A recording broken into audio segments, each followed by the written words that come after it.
Hey, this is Joe Castiglione, and you're listening to Not Another Sox Podcast. Can you believe it?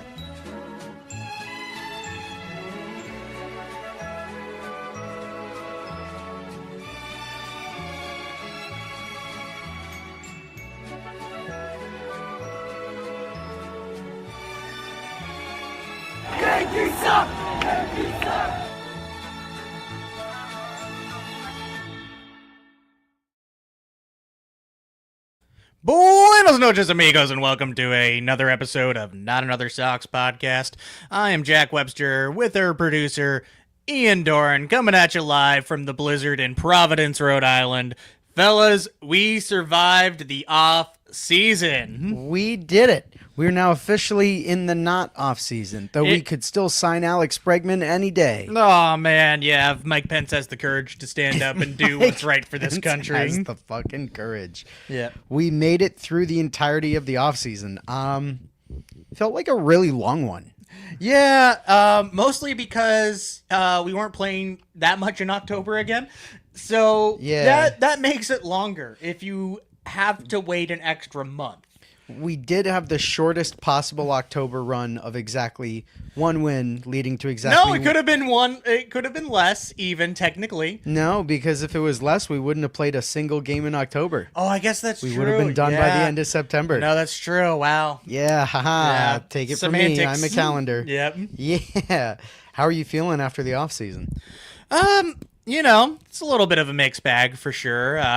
We've obviously been with our audience the entire way. Hello, audience. Yeah, hi, audience. Hi. But a lot of ups and downs. I do like the end result here, so we're doing a little bit of a special, a little bit of a shorter one today, which will probably still end up going however long we feel like, but just more of a off-season recap. I know spring games have started, and we kind of did a spring preview already with Tim last week, which was excellent. So we just wanted to, maybe if you're just tuning back into the Red Sox after the offseason, kind of maybe some of the smaller moves that you might have missed, the full picture of who we lost, who we gained, yada, yada, yada. Yeah, so I want to highlight a few really exciting things that we get to play with tonight. First of all, we have our QR code in the top part of the screen. If you're watching this on YouTube or on a screen and you want to download the episode to take with you on the train or on a car ride or wherever you're going, we have a QR code for that now, which is super cool for the platform to do that. The other cool thing is we do have a soundboard now, so let's see what happens when I hit this gong button. My laptop's on silent. Bummer. But if you heard a gong, do some gong emojis in the chat. Yeah, please do. Hold on. There's also this one. It says, well put. By you, man. You nailed it. Wow, you're going to be using that a lot when I make, some great observations. Yeah, that's actually a soundbite from our episode with Tim Healy. He's saying, well put by you, man. Well put by you, man. You nailed it. I just played it again. Again. It was really exciting. Yep. It's almost like he's with us right now. You know what? Tim Healy, fucking dude. Yeah. Absolute dude. Welcome on the podcast anytime. I love Tim. Yeah. We should have him on as a host. Yeah, I don't know. Full-time podcast guy. I know you're having to do the whole reporting thing for your career, Tim, but have you thought about making pennies doing this? Yeah. Do you love reporting for free, kind of? Oh, man, yeah. But tonight we're doing a little check-in episode. We do have a full special tomorrow. We're going to be covering some of the WBC and what we know of the WBC so far. Yeah. Rosters, players, settings. Should be fun. Tonight, we kind of wanted to go through the nitty-gritty of the offseason, what the transactions were, give our perspectives on how the Red Sox did. Jack, I understand you have the transaction log in front of you. I do, because there's always some things that you just forget about, especially some of the minor ones we don't need to get strung up on, and maybe some dudes that you forgot were even on the team last year that were free agents. So in terms of dudes that are leaving, there's only one really notable one. Actually probably more than one, but we lost Rob Refsnyder, Dustin May, Steven Matz, Justin Wilson, Lucas Giolito, Liam Hendricks, and of course, Alex Bregman. Or those are the people that hit free agency. We still had opportunities to re-sign these guys. Some of these guys are still out there. We could, in theory, re-sign Liam Hendricks. Actually, no, he's not. He's not out there. He signed a minor league deal. But Yes. Lucas Giolito and Justin Wilson, if he doesn't retire, still possible out there. But yeah. So, I mean, that sounds like quite a detraction, don't you think? I mean, really the only guys that had a positive impact, Rob Refsnyder, That's a heartbreaker. That's a heartbreaker. Yeah, you kind of knew that he wasn't coming back since we have so many outfielders already, and Christian Campbell down in AAA. All the rest of the pitchers don't really care about that much. Lucas Giolito, thank you for some decent innings during this season. I liked what he did for us last season. Can't really say that contract truly worked out for like $40 million for 2 years, and somewhat of a mixed bag results if you look under the hood, but definitely good surface stats. So, not gonna really lose any sleep over that, especially as we'll get to the additions in the rotation, which are big improvements. Massive. To. Yep. And then, of course, Alex Bregman, which I'm sure we will talk about plenty on there. Yes, we absolutely will. It was. I don't know if this offseason was boring or active. I feel like we had a lot of stuff happen, and also I feel like I waited weeks and weeks and weeks for anything to happen. I know, right? It really did. Like when it rained, it poured. Yes. There would be a week where we would have so much to talk about that we would even forget about one of the minor transactions, and then there would be a month where we're just repeating ourselves, like just talking about the same things over and over and over again. So even kind of leading up to free agency, we saw some of the smaller moves that they ended up making. They traded Luis Guerrero for Tristan Gray, who we eventually just traded away to the Twins anyways. We traded Chris Murphy to the White Sox for catcher Ronnie Hernandez. We traded Bernardino to the Rockies for Braden Ward. And we traded Alex Hoppe to the Seattle Mariners for Luke Heyman. And then we non-tendered Nathaniel Lowe and Josh Winkowski. So that was kind of like the pre of free agency and, transactions and everything, opening up those spots, trading away some of those guys and even getting some, decent actual names back that, might not even be impact this season, but better than just losing them for nothing, Yeah. It seemed a lot like cleaning house, and I mean, of the names you just gave us, it was really sad to lose Bernie to the Rockies, but it just seemed like Breslow was cleaning out the cupboards. He was cleaning out the garage. He was getting all the stuff that's been back there forever. Yeah, you're putting your one of your favorite toys out at the garage sale. Like, you're like, I had fun playing with this, but am I really gonna, need this moving forward? And would I rather just have $20 or like, would I just rather like have it sit in this box underneath my bed for several months and then we throw it out anyways? Right. I think of that Family Guy bit where they do the yard sale and Lois puts out the Evel Knievel gloves, and Peter shows up and he buys his own Evel Knievel gloves, and she goes, Peter, you didn't even realize you had Evel Knievel gloves. And he goes like 10, 20, 50, 10. I am so stupid. And then he goes and like jumps a ton of cars. But that's what it reminds me of, is like, you didn't even realize you had these. It's like, yeah, it's probably about time we get rid of some of that stuff, right? Exactly. So I think that really set the table for the offseason. Just getting rid of Josh Winkowski is good enough, too. Yeah. And then biggest upgrade. And I will remind people, there was some people discussing whether we should tender Nathaniel Lowe a contract, and then he ended up signing a minor league deal with the Reds. So, yeah, we definitely upgraded there. Yep. But we'll get to that. But we did have our first major addition to the rotation. Shortly after that, we got it done before Thanksgiving even, which is pretty rare in this day and age. But we went out there and got, a very good, dependable starter in Sonny Gray. We did have to give up Brandon Clark, Dick Fitz, and I think maybe one or two other And players to be 20 named million later. bucks. Yeah, 20. Or actually, it was kind of a two-way. But. Yeah, the Cardinals threw in $20 million.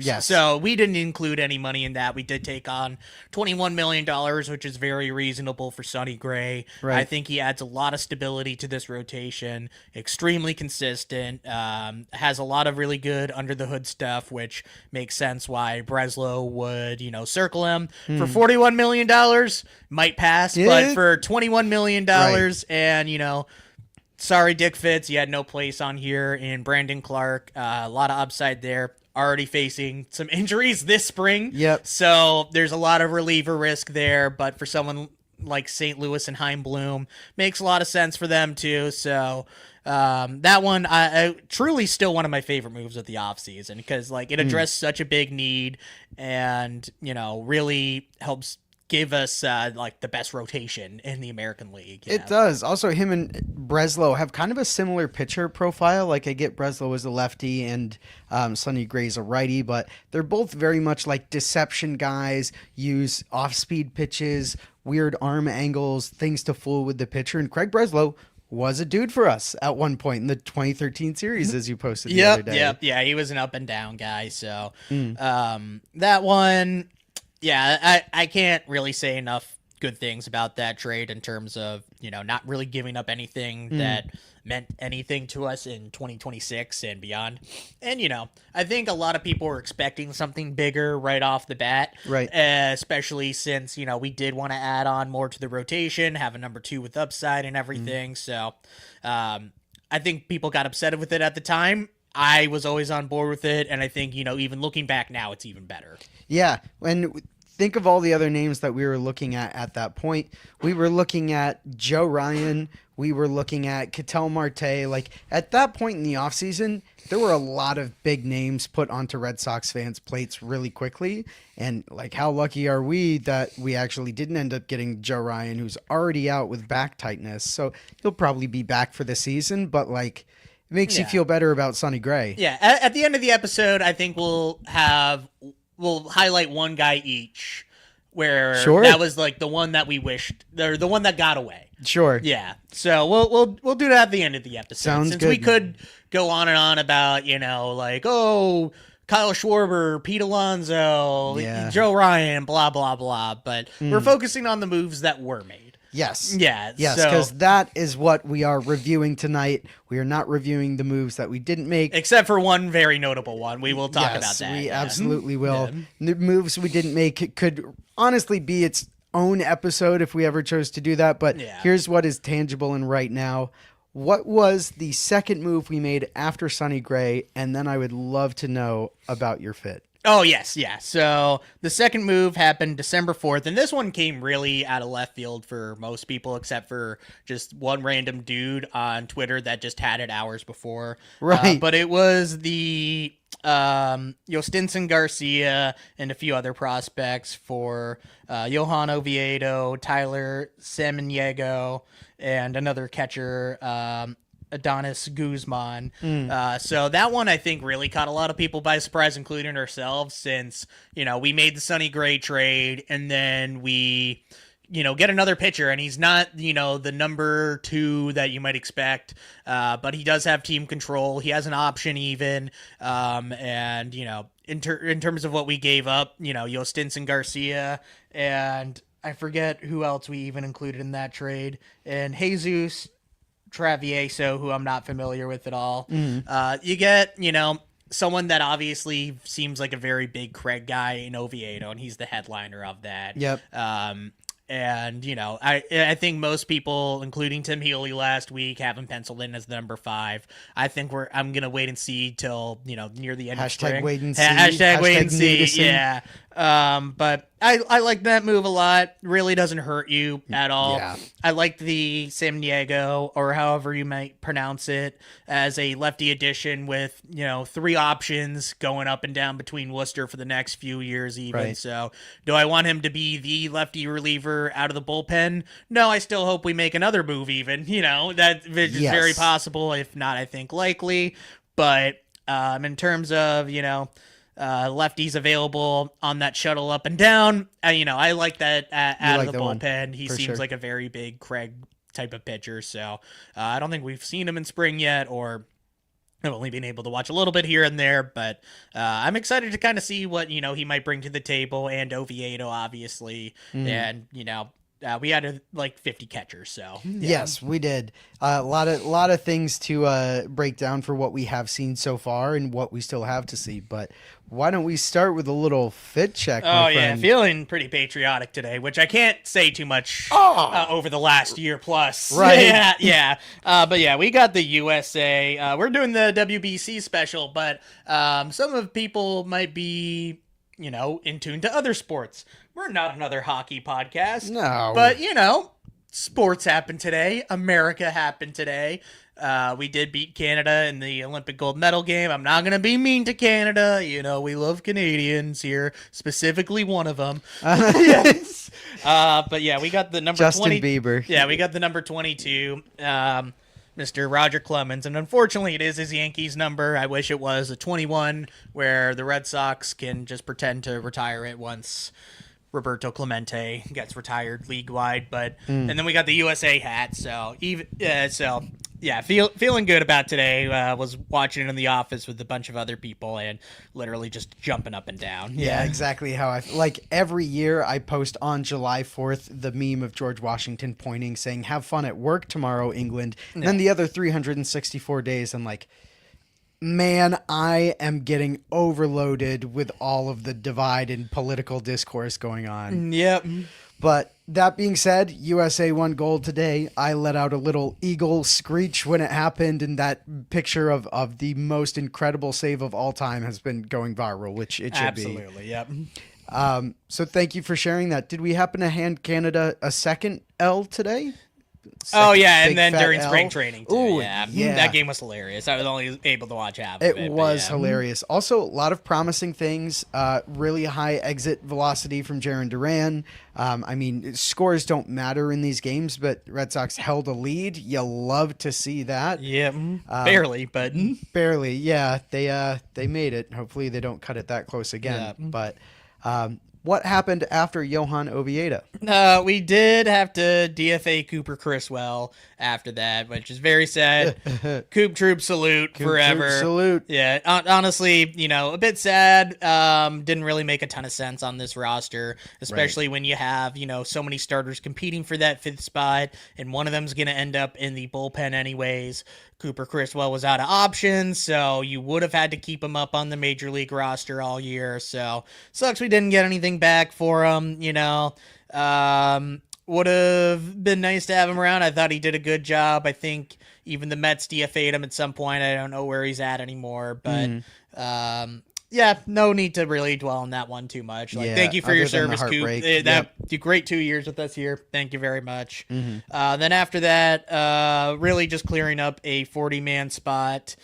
We traded Von Grissom to the Los Angeles Angels for Isaiah Jackson. That was so we could select Ryan Watson in the Rule 5 draft, which I thought was very interesting because he was one of the guys where we actually had to make a trade with the Athletics in order to acquire him. Gave up Justin Reamer, not familiar with him at all. But, this is obviously a guy that they had, circled on their Rule 5 draft board, which they have done with Justin Slayton and Garrett Whitlock. So, I'm interested to see, the role he plays. I don't think they're depending on him being a back end guy, obviously, but he is going to have to be on the 40-man all off season, the 26-man all season, or he gets returned back to, I believe it's the Rangers. I'm not exactly sure. Someone. Yeah, he goes to somebody. Yep. So, pretty solid lock to just have that all,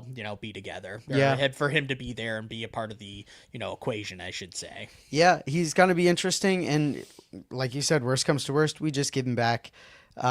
So that was definitely an interesting piece to come over. What happened after the acquisition of Ryan Watson? Yeah, and also I should note that was our only move during our 3-day special of the winter meetings. So we did have a breaking news when we had Holly on, the Red Sox Sydney fan. This was a very interesting one. We traded Luis Perales to the Washington Nationals for Jake Bennett. So very rare that we see just a straight up prospect swap, especially 1-for-1. Obviously, you have the Paul Taboni connection with him being in the organization the last few years. So obviously he was very familiar with Luis Perales and, a lot of good things to say about him. He has been injured a lot and, there is some reliever risk there too. But for a team like the Nationals where you can just take that upside where, maybe they can keep him as a starter or, maybe he does play into their plans as like a closer, which he very well could be too. Makes a lot of sense.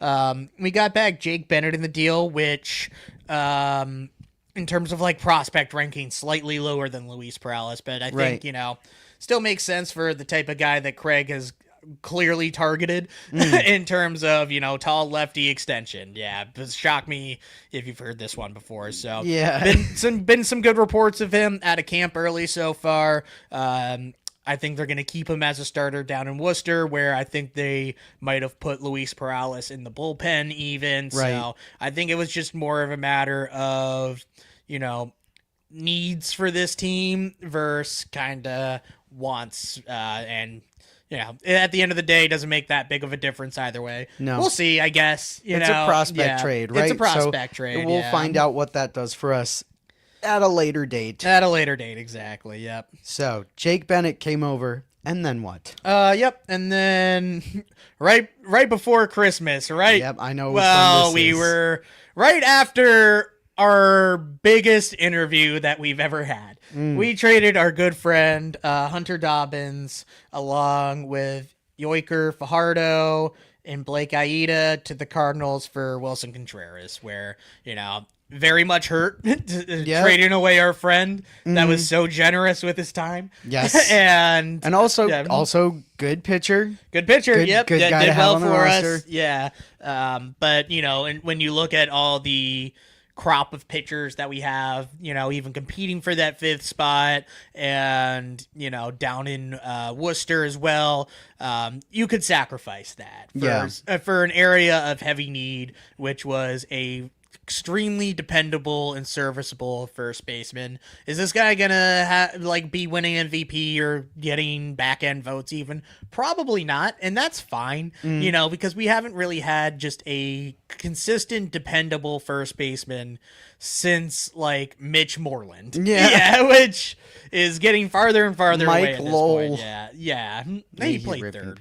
I know. He played a little first too. A little bit, near the end. Yeah, but Mitch Moreland was definitely the first baseman. I just missed Mike Lowell. Yeah, I miss Mike Lowell too. I miss Mike Lowell. Yeah, no, very solid defense. Gives you some pop from the right hand side. I think Fenway's going to play well for him, and I think he might lean into that pull air approach, which Craig Breslow has talked about a lot this offseason with some of the acquisitions he's made. So I expect a lot of good things out of him. What do we have him for? Another 2 years, and then I think an option or something like that. Cardinals kicked us back some money too, so it's not going to break your back in terms of payroll flexibility either. Less than $20 million for a consistent position player is a pretty good deal in this day and age. So I was very happy with that move, even though it hurt on a personal level. Yeah, no, I would much rather pay $18 million to the player Wilson Contreras is than having paid 30-something million per year to Pete Alonso. I am much happier with what we paid and what we are getting for Wilson Contreras. Yeah. So the next move after that, we have a bunch of just random minor league ones. And I think this is the time to talk about the move that we didn't make and the move that the Red Sox, I think, were depending on in this whole offseason. And that was the return of Alex Bregman. Hold on. I'm going to hit the dodgeball soundbite here. I'm going to do it again. So, Alex Bregman, may he rip in peace. Yeah, in that one hurt. It did. That one hurt because there was no reason to not make it happen. Yep. Yeah, all you had to do was give him a no trade clause. You could have saved millions of dollars even if you did that. You would have gotten it done in November, December if you just budged on that one thing a little bit. Tom Warner, John Henry said, "Oh no, we don't have that policy," and that is a lie. Yep. Because they obviously do have that policy. Yep. Where you have not seen a no trade clause out of anybody in the organization, and for God feels like forever at this point. So, absolute generational fumble. There's no other way to put it. We don't need to linger on the Devers thing, but when you aren't able to, secure that third baseman that, you moved your franchise star for, that's an absolute failure. You blew it. You blew it. They absolutely blew it. I'm not going to be hung up on it for, the next 5 years or whatever like that. It sucks. It's a failure on the front office. There's no really other way to put it. And you move on. We, pivoted. And I know Craig said it wasn't a pivot on the following moves, but it absolutely was. And, it would have made things so much simpler in terms of the rest of the offseason. Then you probably trade one of your outfielders for that number 2, which we did end up signing, which we'll get to next. Yep. And now, you kind of had to scramble and kind of figure things out from there. Yeah, Hogdale put it best, and I also clipped a soundbite of his. They suck so fucking bad. So it's funny that we can't hear these in real time. Yeah. That was Hogdale saying, they suck so fucking bad. Yeah, you blew that one. There is no coming back from what you had done with that. Like, people will look at this offseason, give it a letter grade, and you're probably losing half a letter grade, A+ to an A, B to a B- for something like that alone. And that's if people are being generous. Like, it left a bad taste in everyone's mouth, and they just can't afford to do that again. No, and I hope they learned their lesson. They did not. Okay. Yeah, I was going to say they did not. Yeah. If Alex Bregman still wanted to be here, he would be here. Yeah. God damn it. I hope Sam Kennedy trips onto a thumbtack. Yeah, I hope he steps on 1,000 Legos.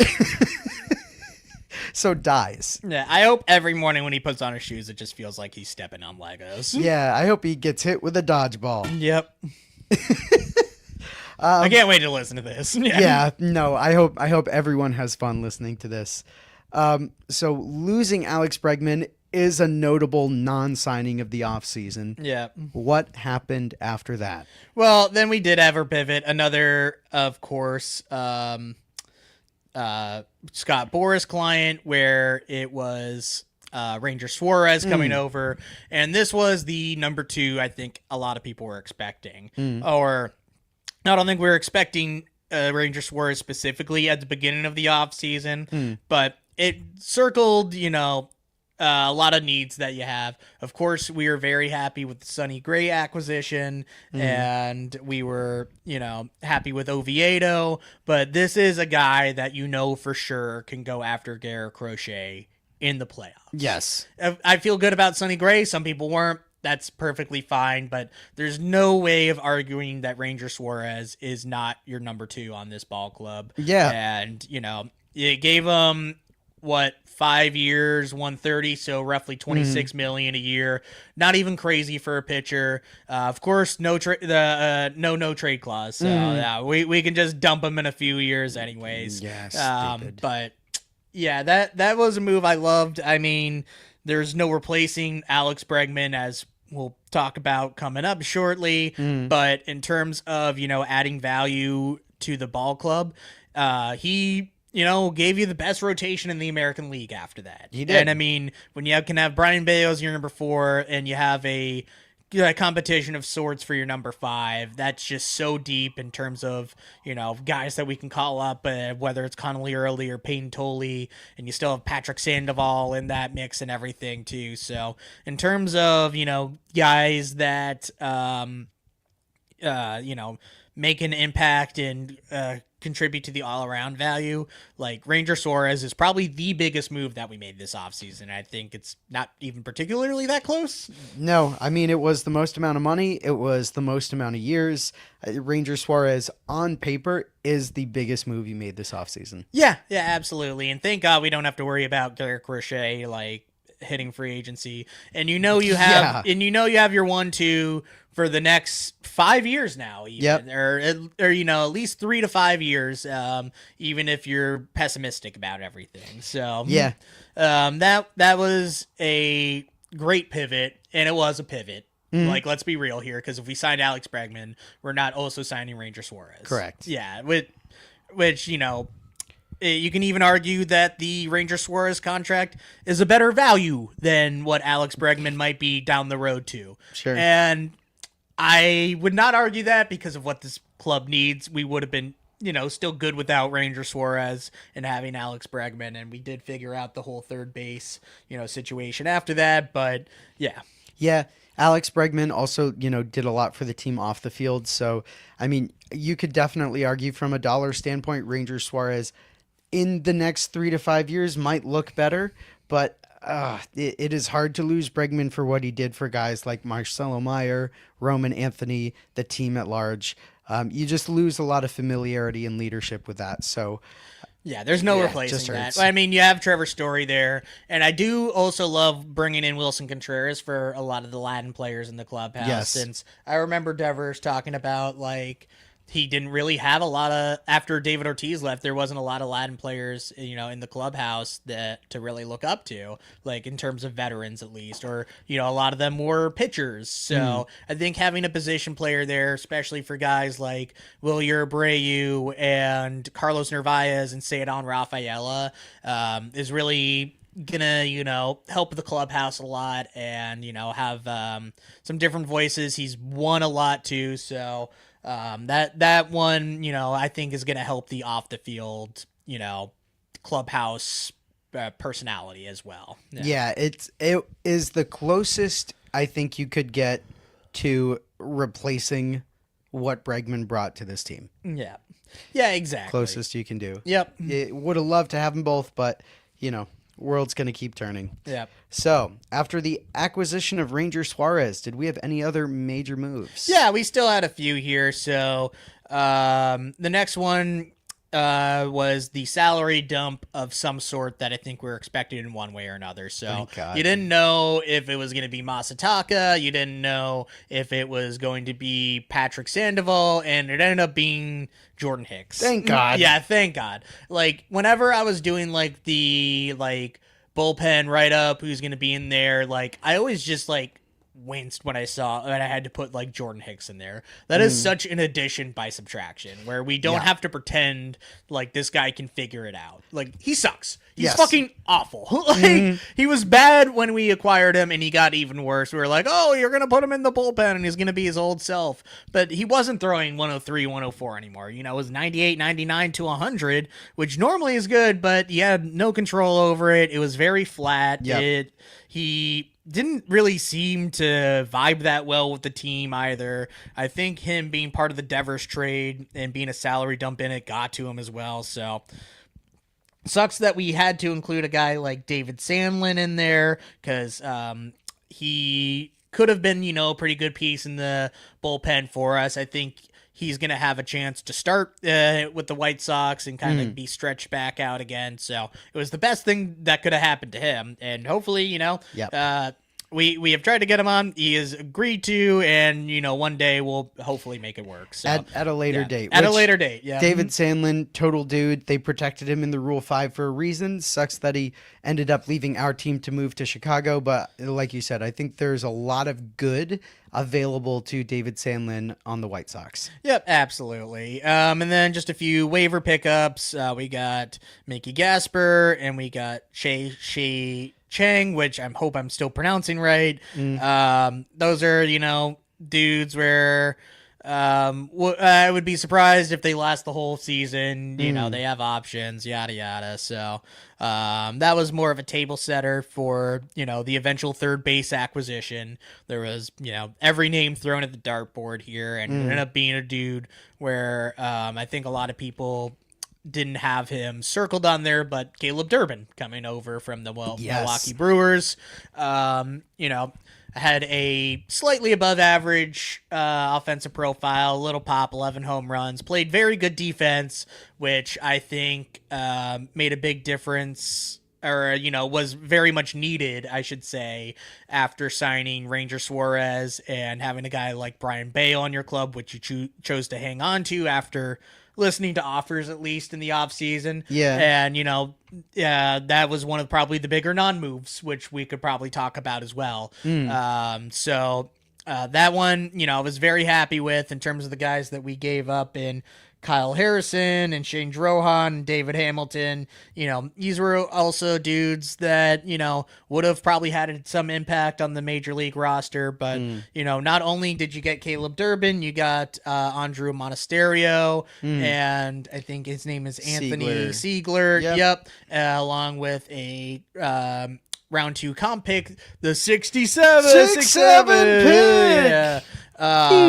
So I would have been happy with just the Durbin trade for, the other guys. And now that you have a guy that's probably going to be a right-handed impact bat off your bench in Monasterio, and, we'll see what they do with Siegler. I was really a fan of that move. Was I hoping for something flashier and, a maybe blockbuster, a true blockbuster. Exactly. Yeah. It's not like the biggest needle moving transaction that you're going to see this offseason, but it does make our ball club better, and it makes sense with the composition of the roster why you would just go all in on the run prevention side of things here. Yeah. So now we have completely revamped our infield defense. Our outfield defense is already, electric. Incredible. You feel really good with Narvaez behind the plate. So, this was kind of the last big acquisition. And, I think a lot of people were hoping for a bit more power out of the lineup,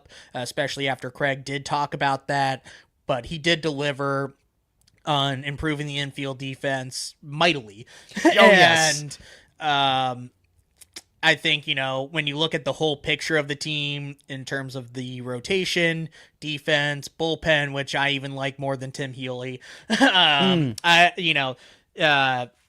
look at it and you're like, oh, okay, I can kind of see the big picture here, even though this one transaction might have not been leaving you fully, or leaving you full after it. Well, when you're expecting guys to come over like Ketel Marte, and you don't get Ketel Marte, obviously you have to fill some pretty big shoes in whatever is not Ketel Marte. So guys like Marte, Ryan would have been very flashy blockbuster kind of moves, but even not getting those guys, I think you're right. This ball club is better. This is absolutely a better club than it was last year. Monasterio too has already started hitting well in the spring training games. He had some really good pop off the bat. I think it was in game 2. So Monasterio showing a lot, especially with Romy being hurt. I think he's going to be on the 26-man roster. You think he's going right to the 26? Yeah, I do. I think he's going to be the Romy Gonzalez replacement, essentially. Sure. For, at least temporarily. We'll see what happens. I think he still has options. But, and I think he's going to be around too because Marcelo Meyer, they're taking it easy with him, still recovering from his wrist surgery. So I think we see a good handful of games out of Monasterio this year. And a lot of that is also dependent on what IKF does, but IKF is the... Oh yeah, I forgot to mention him too. You forgot to mention him because it's IKF. Nobody is blaming you. But IKF, whatever he does, he is the backup upgrade, and I think Monasterio is going to see some time on the major league roster.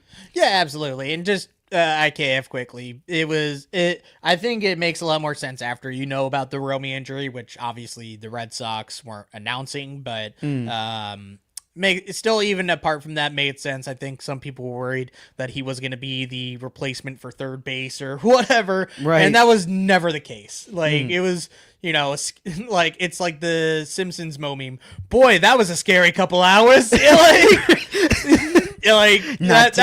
was the IKF signing where he was a perfectly fine bench guy. Blue Jays loved him. We talked about him already on that. And $6 million.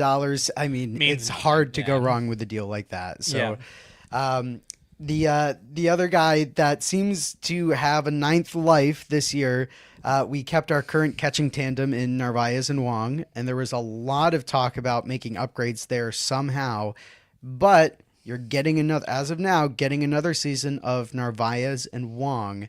Do you think Wong on his last life here is gonna give us a real shot at turning it around. Well, yeah, it is either now or never. 'Cause It now truly you is. at least have other guys where you could fill it in if Wong is just not working, which we did not have last year. Yep. We're I forget his name, like Ziegler or some shit like that. Like he was fucking awful. Any other guy that we called up, especially while Narvaez was, hurt, just not major league caliber starting catching. But now we got Ziegler. Now we got Matt Thaiss, who we signed to a minor league Yes, deal. who is a big boy. Yeah, he's a big boy. There's some other names that, might come up. Ronnie Hernandez, who we made in that trade with Chris Murphy from the White Sox. He could be a guy there too. So you at least have options now. I think, in terms of upgrades to your backup catcher,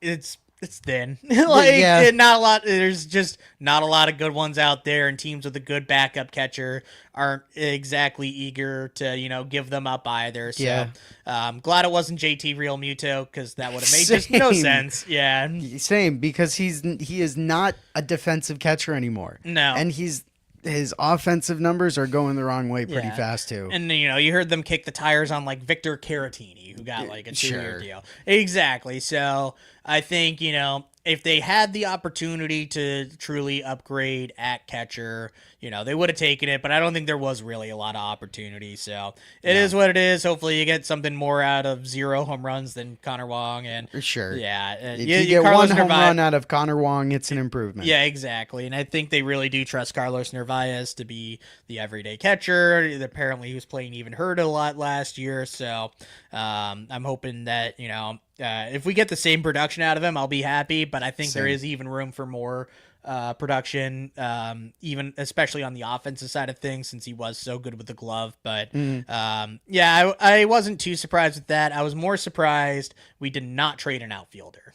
I was a little surprised by that as well. But looking at this outfield right now, we know who the 4 default guys are going to be. But I'm also watching and I'm like, Yoshida could still sneak his way into the outfield somehow. Christian Campbell could still sneak his way into the outfield somehow. You have 2 Gold Glovers out there. You have Roman Anthony and Jarren Duran out there as well. But if Jarren Duran just tanks for the next 6 weeks, there is a real chance that they'll call Yoshida and they'll be like, listen, we have an opening day roster to build. We want you to put the ball in play. We're going to start you out there, or we're going to start you at DH. He would be only DH, and you're not. I would be surprised if Yoshida saw more than 100 innings in the field. Come on, let's be real here. Honestly, I think the Red Sox are hoping that, or not hoping, but are just sitting on their hands a little bit when it comes to the Yoshida / outfield situation. Since if somebody gets hurt, then you're like, okay, cool. You can rotate the outfield however you want and then have Yoshida DH. But I don't love the idea of having to swap out Jarren Duran and Roman Anthony as your DHs, because both are above average, defensive outfielders.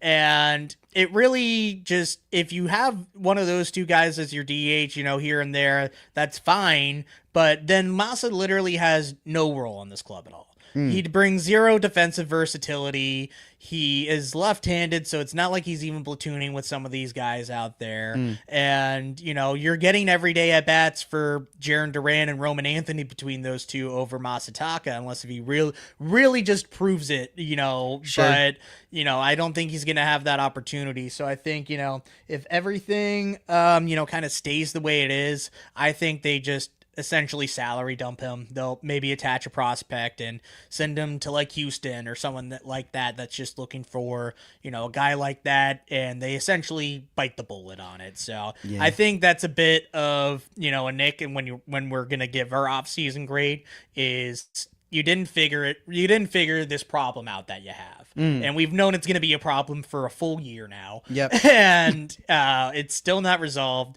You could have, made a big addition, but they were, asking a lot back for Duran, as they should. But, nobody was willing to pay that price. And now you're in a little bit of a conundrum with everything. I think you said exactly what caused the outfielder to not be traded. It's that all of our outfielders are good. Like, Yeah. these are high value guys, and a lot of other clubs were not willing to pay that price, especially in those instances. We saw a lot of clubs that wanted to win that trade, but like 2 years of Cole Reagans for 2 years of Jarren Duran, like we could have thrown Kyle Harrison in there, right? But like Jarren Duran is worth a headline trade like that, or Isaac Paredes, another guy that would have fit in a Jarren Duran trade. But I was not as high on Paredes. I wasn't either, I would have but- not given up Jarren Duran in order to. no, I wouldn't have done a Mm-hmm. 1-for-1 swap there, but like this is what the price tag is, Yeah. and teams were not going to pay it. And I was hoping that maybe, once everything kind of fell into place, maybe you do trade Jarren Duran for your catcher of the future Yeah. or something like that, where there's a guy that you really believe in, like maybe Dalton Rushing and out there. And you kind of make love Dalton Narvaez a little Rushing. bit of like the backup, kind of more, or even more of like a 50-50 type of role with whoever you might want out there. So. Just like Jazz Chisholm next season, apparently. Yeah, I guess. Yeah, LOL. 50-50. Yeah.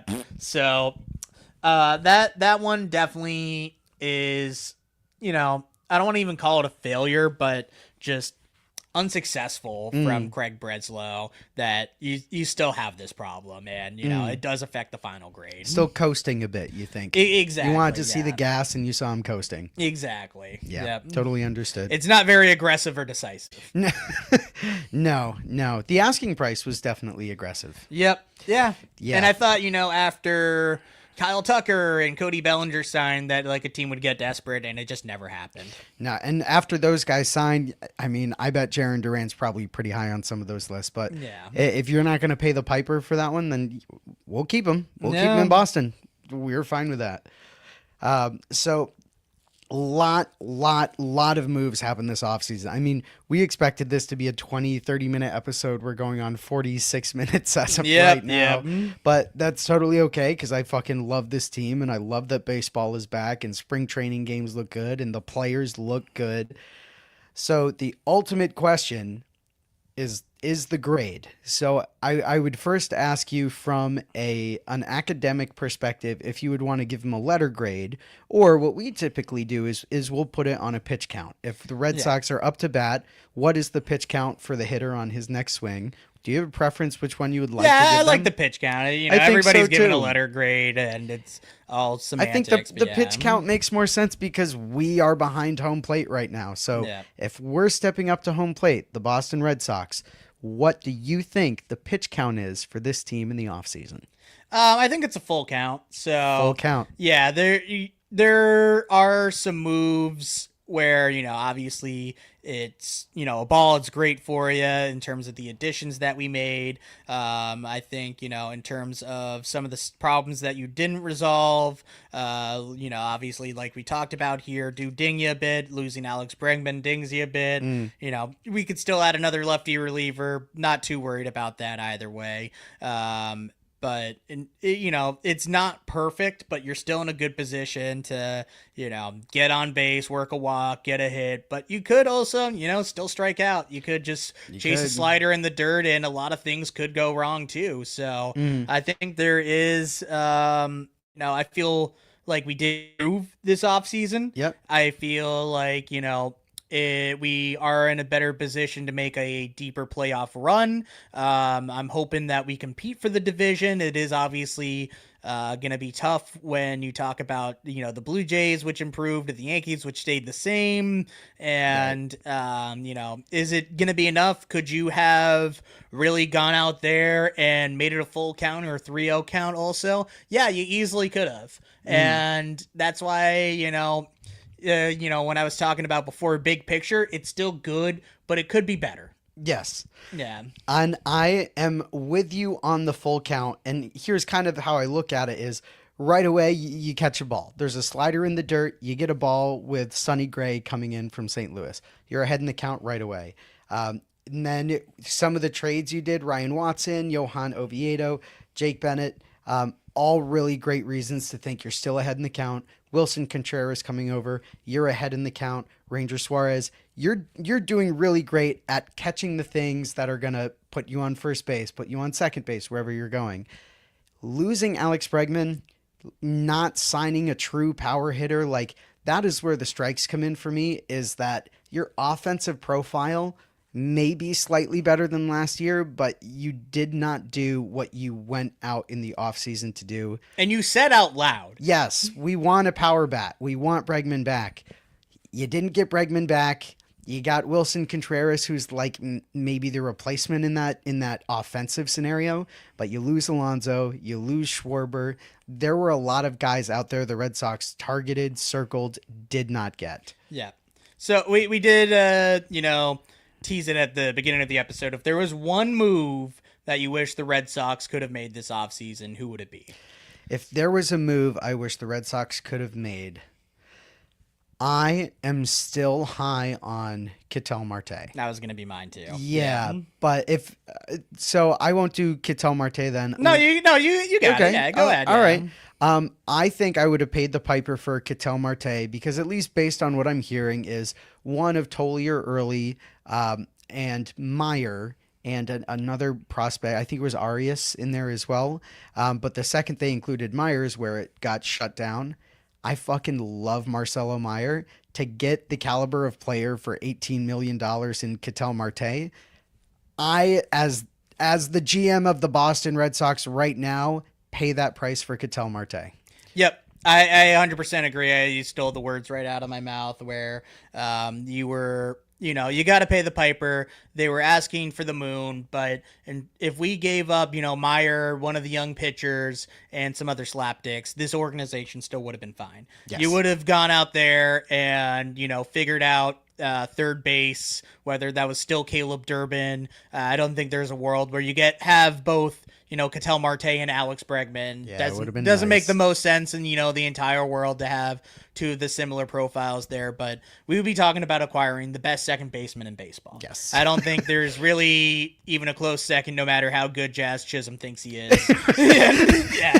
All three home runs. Yeah, all right? 3 home runs in the home run derby. There really is not that much of a close second. You could have filled in the power, the defense, the clubhouse. I think him giving a new view there would have been, beneficial to him as well. So once, that door closed, which I don't know why Arizona was always so open and public about, like, Right. yeah, we're not doing it anymore. We're not doing it anymore. I don't know why you would say that, because you could have leveraged the Red Sox after they lost Alex Bregman, and then maybe you do get that Marcelo Meyer and Payne Tolley plus trade where they are a little bit more desperate. So the door was slammed shut on that. Hey, who knows? Maybe we see it at the deadline, because I do think they do want to move him before he hits his 10-5 rights, and they he essentially earns a no trade clause. So we'll bookmark that, revisit it later. But yeah, that's obviously the one where would have taken that off-season grade, even depending on, obviously, there's a whole butterfly effect where that affects Right. the other moves and everything, Of course. but would have, felt really good even if, like, you let Bregman walk in that case. Yeah, it puts you back in the driver's seat, right? Like, Yeah. if we're at full counts, I think that getting Marte puts you at a 3-1. You Yeah. get a power hitter. You accomplish a lot of other things like upgrading the defense. I mean, Ketel Marte is a superstar. And you're back in the driver's seat at home plate. Not getting that, I think you're at a full count. Yeah. So the other guy, since Ketel Marte was taken, I still would have loved Pete Alonso. Okay. Yeah, I think, when you are talking about the power, that is the easiest answer. Like, you're adding 40 home runs right there, which the Red Sox have not had a 40 home run hitter since JD Martinez. So, Yeah. Was that 2018 or 2019? 2018, I believe. Damn. So, yeah, it obviously would have changed everything. You don't get Wilson Contreras in that case then, and we would have seen if they could have still paid the piper for a bunch of the other moves that we did as well. But he would have been your DH. Maybe you just have to bite the bullet on Massa. He could have played some first for you, but that lineup, like, hypothetically with Pete Alonso in it, looks a lot scarier than it is today. Like, you're not worried about, like, maybe are we in the middle of the road for offense? You are talking about, like, one of the most productive lineups in baseball. So would have changed everything. It It really would've. would have moved, like, really would have changed, like, almost every single other move that we made, but I think it still would have fit really well. The Orioles did overpay for him. I'm not going to pretend like It's that all contract up front, too. It's Yeah. not deferred. They just handed him $150 I'm not going to pretend like that million. contract is good even, and I think, what the Red Sox offered, like the 3 years, 84 or whatever it was, is probably closer to his value. But you should have just offered him another 4th year, and kind of made it a little bit more competitive. Orioles might have still blown you out of the water, but I feel like they weren't gonna do just a move to make a move. So that one I would have liked, but what are you gonna do? Orioles made him the better contract offer, but I mean, literally, the Red Sox show up to that table and they'll go, "We'll give you a 4th year, and you don't have to live in Baltimore." And you close that deal every time. And the Green Monster would have been great for him too. Yeah. He is a all fields hitter, so Camden Yards is still going to be good for him too. Yeah. I think his expected Especially home once runs, they yeah. move in the fence another 40 feet. Yeah, or whatever exactly. they're Once they doing. move the fence back into what it originally was, yeah. Yeah. So actually, it looks like we're going a full episode tonight. We ended up doing that. Whoopsies.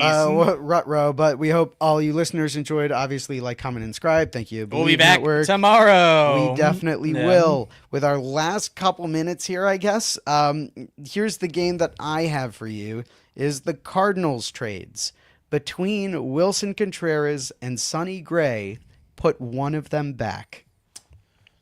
I feel like you could put Sonny Gray back, and then you could trade one of the outfielders for, a rotation arm. Brandon Clark did intrigue me. I don't think Richard Fitz or Dick Fitz, would have been a part of another trade or something else at some point anyway. So I think, after you got Ranger Suarez, and you had that number 2, obviously Sonny Gray becomes a little bit more of a luxury at that point. Yeah. Where we would have not really had any other options other than Wilson Contreras. Right. So I very big fan of the Sonny Gray trade, have been on him for a very long time. But if you reverse that one and, you made another move to get a starting pitcher, I think it would have been, just as good anyways. Yeah, looking at this offseason as a whole, I think I'm right with you on that. If I have to put one of them back, I put back Sonny Gray just because Wilson Contreras is the only real offensive upgrade that I feel really good about having gotten Ranger Suarez as well, Johan Oviedo, a few other guys, Ryan Watson, Jake Bennett. Like, you got plenty of pitchers. Looking at it in 2020 hindsight, I would put Sonny Gray of those two back, but very happy to have him as a luxury. Yeah, exactly. He's a luxury at this point, and sometimes you need that too. So yeah. Anything else you'd like to go over in our 20-minute hour episode? I know we had like the one guy, but was there any other like maybe smaller names that you might have wanted out there? Because I was crazy about Joe Ryan. I wanted Joe Ryan so fucking bad, and again, that seemed to look like a very high price tag. You probably would have had to give up an early and a guy like Harrison, someone that plugs into their rotation immediately, and then maybe whoever, Ronnie Hernandez, or not Ronnie Hernandez, the other guy that we traded for him. But you get what I mean. You would have had to give a lot back. The year that Joe Ryan had last year, and the fact that he still has 2 years on his rookie contract, I pay for Joe Ryan. Yeah, no, I would too.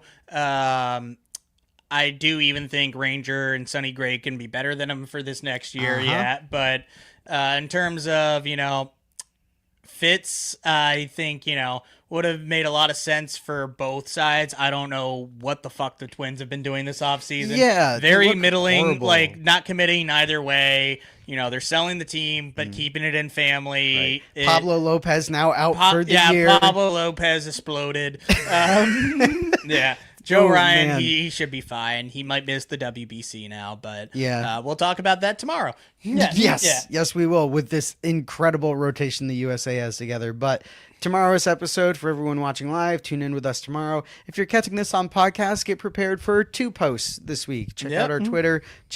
Actually, do whatever you want. I'm just an amorphous. Do whatever you want, but share, subscribe, yada yada. Yeah, thank you, Believe Network, all that good stuff. But wonderful night. Thank you for coming on. If nothing else for the time being, I love you. Okay, I love you. Okay, I love you. Bye. Bye. Okay, I love you. Bye.